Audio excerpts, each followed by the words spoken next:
สูงค่ะมือเหลียวก็อยู่ไว้ที่สีคอนบางแคนี่ครับเนาะ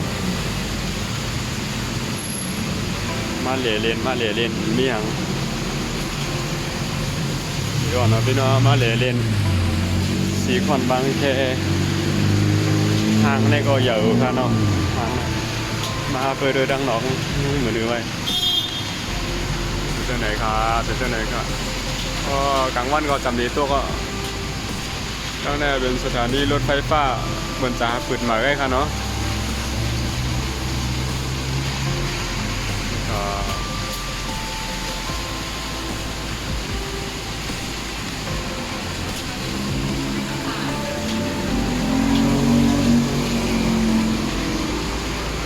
ก็ขอด้วยดังนึงค่ะเนาะจบมาค่ะเนาะเขาก็เหลือด้วยดังนึงมันได้เลือดก่อนนำนะวันหยุดอ่ะเนาะคนก็มาเหล่กันบนกดโต๊ะเขาไม่ไกลนะโต๊ะขาดเยอะนะครับจ้าเกิดก่อนก็ต้องดังในที่เป็นนำหมดเลยนำด้วยจื้อนำ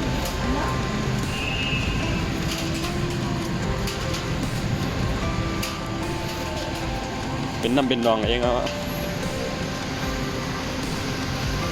มียามไปเฮโรดปันเหรอว่ามีคนขำตั้งเลยไปเฮโรดปัน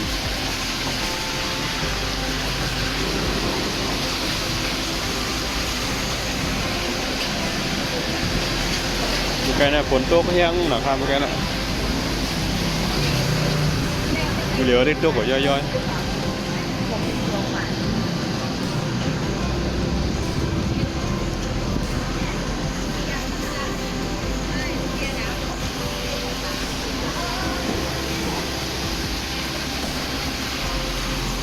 ดังนาง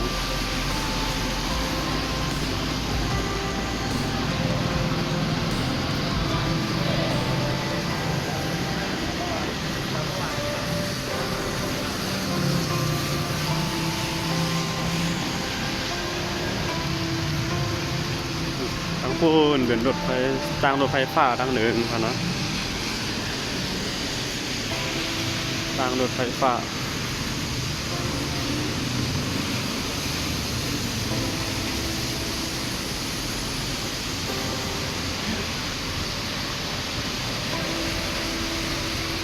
มือเลี้ยวได้หน้าผ้าปางเอาค่ะเนาะหน้าผ้าก็เปิดหมดละ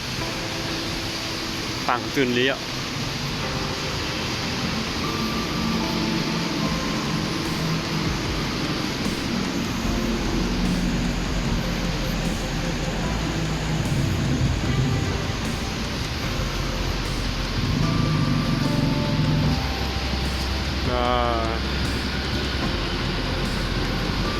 พวกก็มาขึ้นมืดด้วยดังเหลืองสถานีรถไฟฟ้าเปิดใหม่คณะกันเลยเนาะจะหาขึ้นกันเละด้วยทั้งบุญมีอย่างอะไร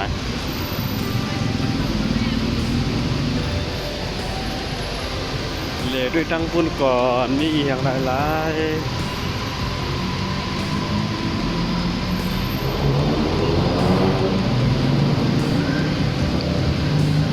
อาหารญี่ปุ่น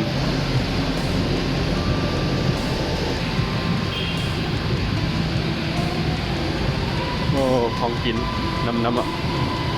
จะรู้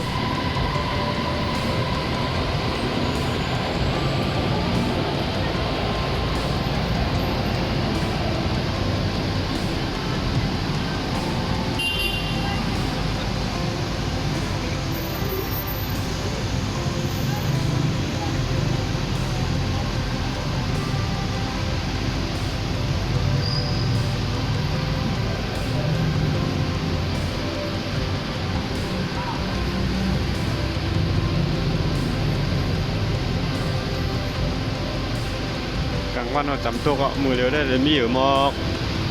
พวกไหนจำได้เนี่ย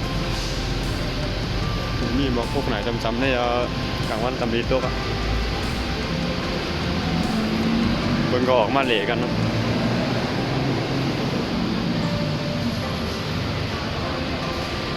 เข้าด้วยดังในก่อนเนาะมีอย่างละลาย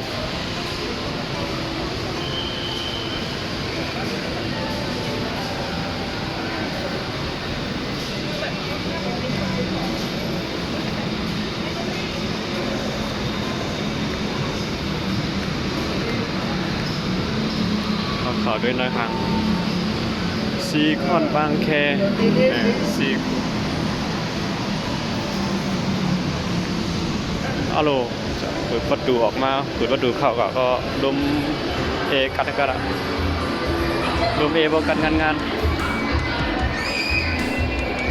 โอ้มีปอยอย่างหมูนอถ้ากัดด้วยเริ่มมีอย่างของกินแน่น้ำอ่ะทางได้เป็นของกิน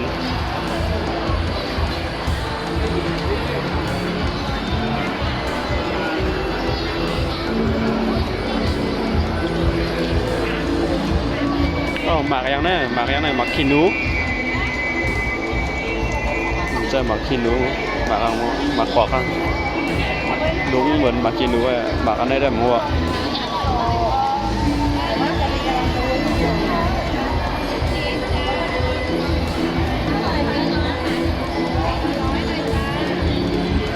กล่อง100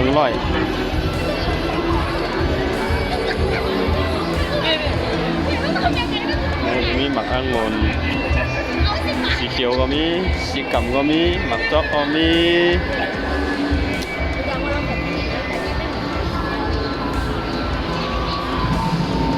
1 กล่อง150อ่ะหมักใหม่เข้ามาด้วยดูของกินเจ้าในเมียงทองเขาแน่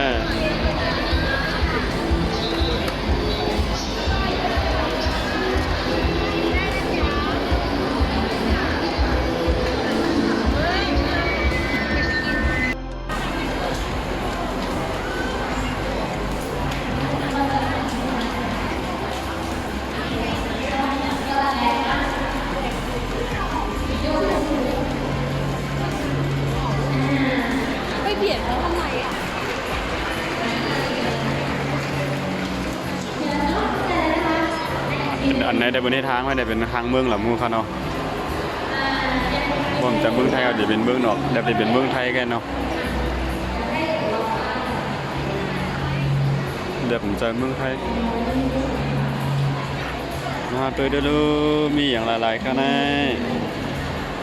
มีโถงเงินโถงคำมีขอบโทรศัพท์เหรอ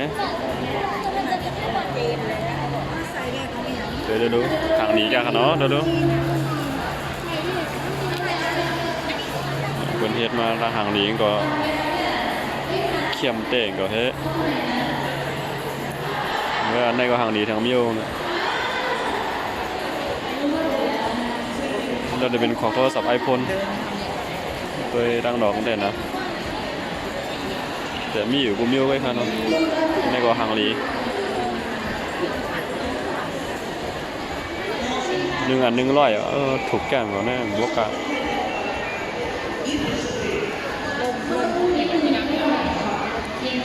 โอเคกำไรห่อนเป็นกับเคยตั้งบุญมีอย่างของ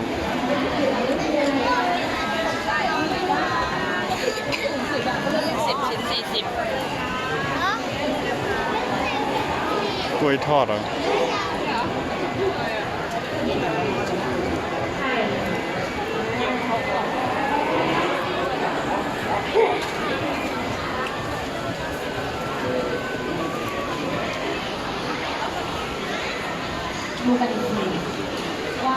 โอ้ปากเงินปากคำ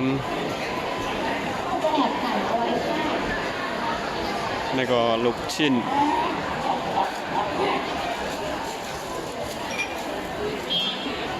โอ้ก่อนเยอะดีจังยังไงครับไม้เท่าไหร่ไม้ละ20ครับพี่1 ไม้เศร้า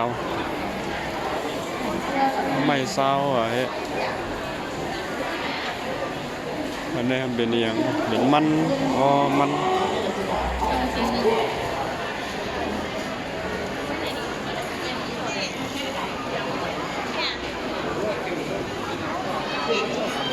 เป็นหมากโอค่ะเนาะหมากโอ ชั่วโมงหนึ่งแถมหนึ่งนะคะชั่วโมงหนึ่งแถมหนึ่งหนึ่งอันร้อยเศร้ามือเดี๋ยวก็มามีไว้ที่ชั้นสองในค่ะเนาะมือเดี๋ยวได้อยู่ชั้นสองค่ะเคยดังมาไปเป็นตัว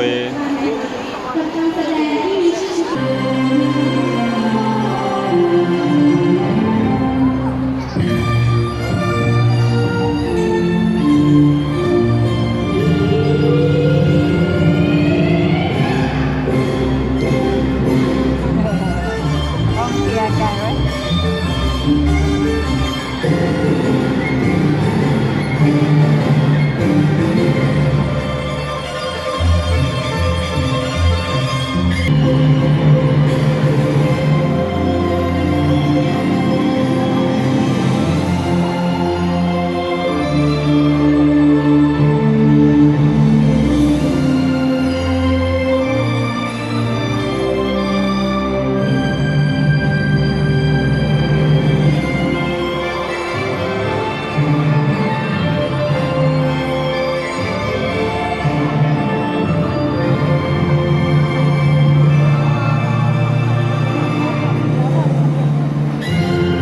โอเคเอาละทางนี้ได้ๆค่ะเนาะสาวเขมมาการเนี่ยตบมือโอ้สวยงาม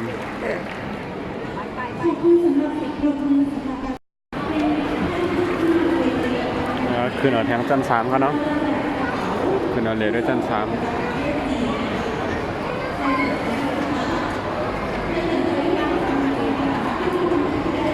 อันนี้มีแม่ขายของเป็นชิ้นเดียว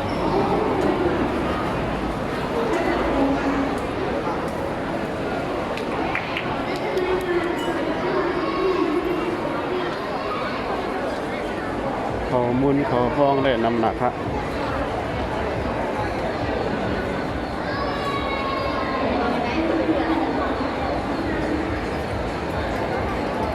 คนตัวลงอ่างเติมน้ำมัน รอที่ทางออกแล้วกัน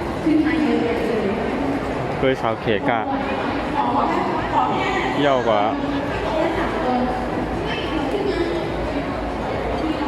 าซุปอย่างซุปดีมากการเนี่ยยังได้ไปหูเนาะไปเคยกันคนเกินนะครับมันเนี่ย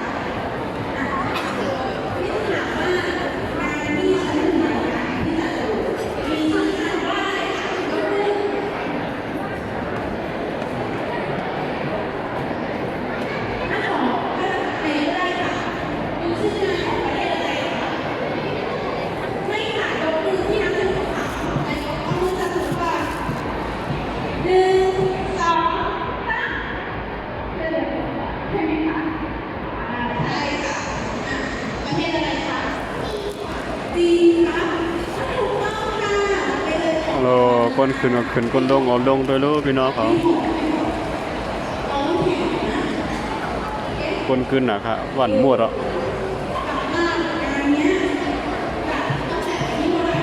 เฮ้ยจันเหนือบุญค่ะ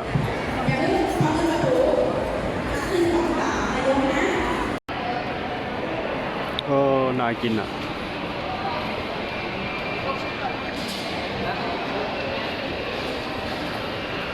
ของกินจากปั่นใส่ชุดจากปั่น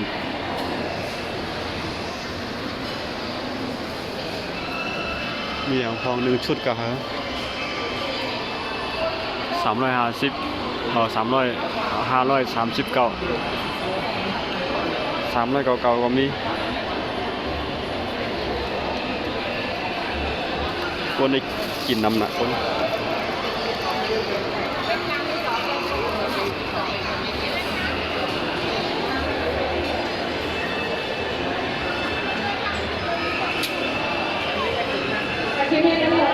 จันเหนือเนี่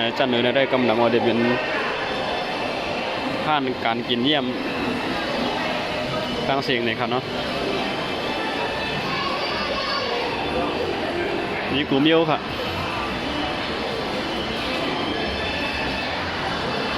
มีกูเมียวโอ้อันนี้ก็เป็น MK ห้าน MK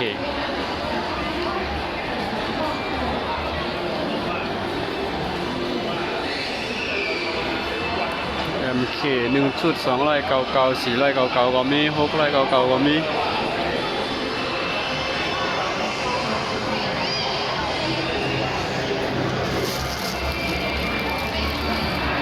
โดยทั้งคนมีอย่างทอง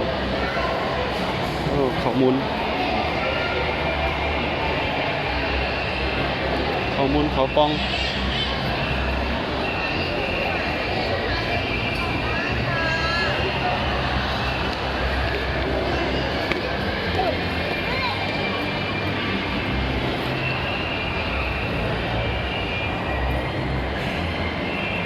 เคยนั่งมานั่งนอกเขาเนาะเนี่ยกลางวันก็จำคำอ่ะหันต้องพาอีด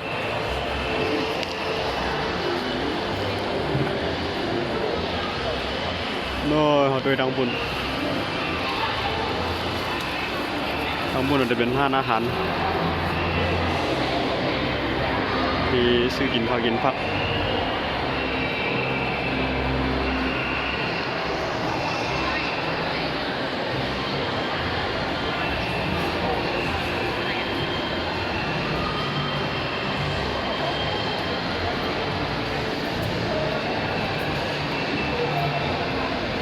ห้ามเขาครับเนาะมันก็ว่าห้ามเขาได้มากินเขาเดินเขาอยู่เอาดังดอกให้ไถเอาแค่10 เซนได้เขาก็ได้ออกมือกว่าค่ะเนาะเขาได้ออกมือกว่าดังในค่ะเนาะดังไหน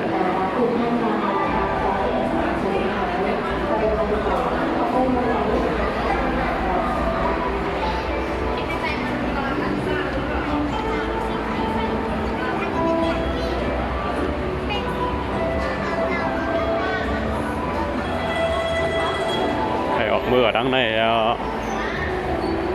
พอได้คันตังที่มีรถไฟในเนาะ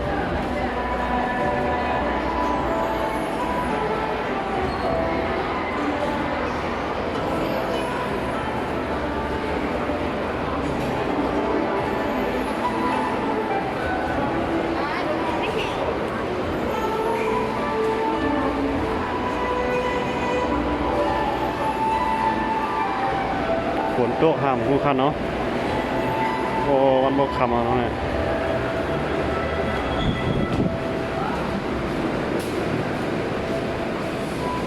ในขนมสีขวัญดังดอกหางเลย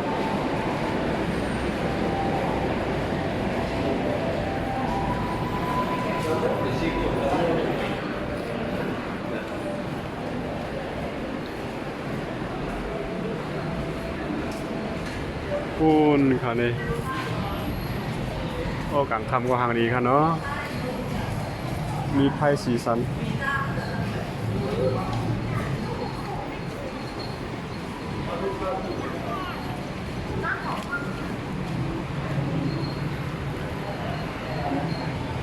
อ้ไพ่ก็ห่างดีเนาะดังแนมจะเป็นสถานีรถไฟฟ้าก็มีอยู่หลายจันค่ะเนาะมี2 จัน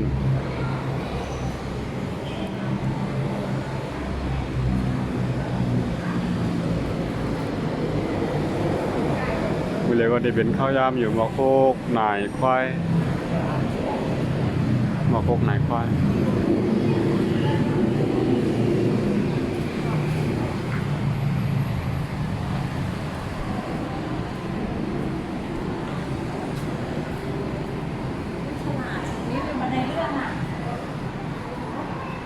ตัวเลยฝั่งไหน2 ทางนี้ค่ะตัวเดียวรู้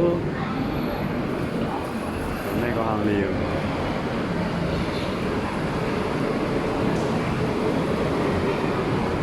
รถกล้าได้นำหมูกูกินกูย่ามกันเนาะกรุงเทพแหละ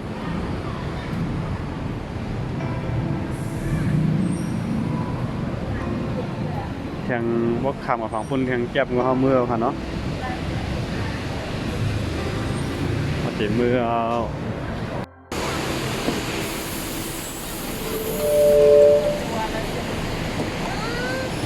เรียกว่าเปิดรถคันเนาะโมเดลได้เนาะ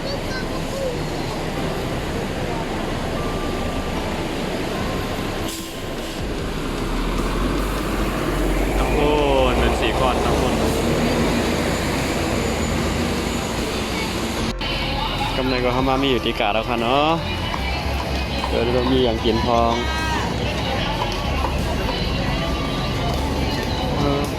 มาเล่นจ้างมาเลยกามาม่วง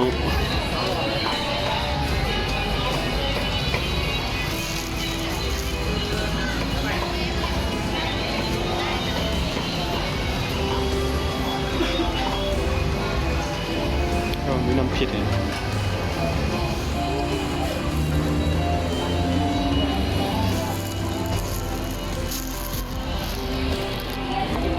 นี่น้ำพริกอะไรครับ แมงดาปลาย่าง อันนี้ อันนี้เป็นโอ้อันนี้เป็นแจวอันนี้แมงดาปลาย่างจ้ะเดี๋ยวดูกันอันนี่เป็นปลาทู ปลาย่างเนาะ จ้ะอร่อยนะ อร่อยอ่ะเอาดีดีกว่า ขายได้ไหมเรียกเลยขายน้ำพริกยังแมงดาลุ้นฝุ่นบ่ลุ้นฝุ่นไม่เจ้า40 บาทครับ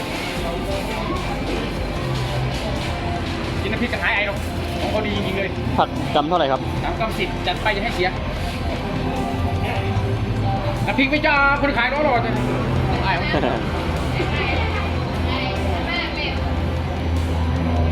แต่อีกได้มีอันนึงแถม แถมเนาะ อืม อ๋อนะขวดขาด 30 บาทครับไอ้ไอ้ของเรียนก็จะมากินน้ำพริกนะจ๊ะเย็นๆกาดตก5 บาทครับเป็นตัวเด้อน้ำพริกอะไรเนี่ยน้ำไม่ได้ ได้ค่ะเนาะน้ำพริกปลาย่างหวานหนาครับว่าไหนต้องว่า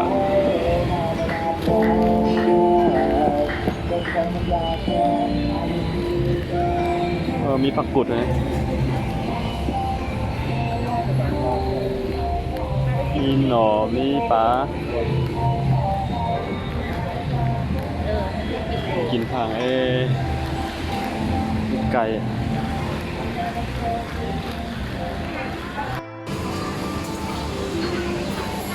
ข้างในก็จะมีหมักไหม้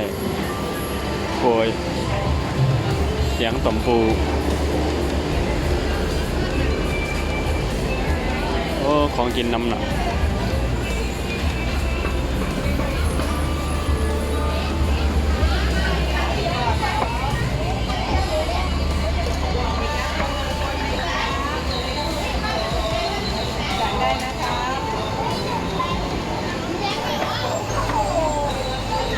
โอเคมันก็ข้างในเนาะเมื่อเนาะ